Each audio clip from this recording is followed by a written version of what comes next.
മാനെ നീ കേക്ക് അല്ല വേണ്ട നീ കാണാം. എന്താണ് ഇങ്ങനെ വെറുതെ പിടിച്ചാൽ മതിയോ?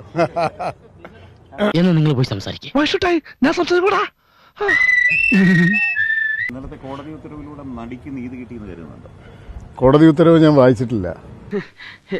പടച്ചവനെ തീവണ്ടിക്കാണല്ലോ തല വെച്ചത്. ദിലീപിനെ കുറിച്ച് കോടതി പറഞ്ഞിരിക്കുന്ന അയാൾ കുറ്റവാളിയല്ല എന്നല്ലേ?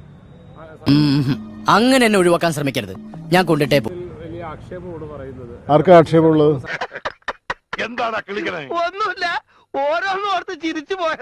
നിങ്ങൾ മാധ്യമങ്ങൾ മാത്രം പരിശുദ്ധരായ ആളുകളാണ്, നിങ്ങൾക്ക് ഒരു കേസിലും ഒരു അജണ്ടയും ഇല്ലാന്ന് നിങ്ങൾ പറഞ്ഞാൽ ഏതെങ്കിലും രാജ്യത്തെ ബുദ്ധിയുള്ള ജനങ്ങൾ വിശ്വസിക്കുമോ? മാധ്യമങ്ങൾക്ക് അജണ്ടയുണ്ട്.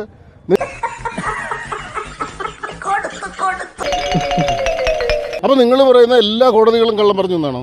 ഞാൻ മാത്രമല്ല, അവരെല്ലാവരും ശരി, ഹൈക്കോടതി നിങ്ങളുടെ കാഴ്ചപ്പാടിൽ സംശയമുനയിലാണോ? നിങ്ങൾ അങ്ങോട്ട് തിരിഞ്ഞു എന്നൊന്ന് പറഞ്ഞേ. കിട്ടിയാ ഇല്ല ചോദിച്ചു. അതിന് ഉത്തരം പറയേണ്ടത് ദിലീപോ മഞ്ജു വാര്യരോ ആണ്, രൺജി പണിക്കരല്ല.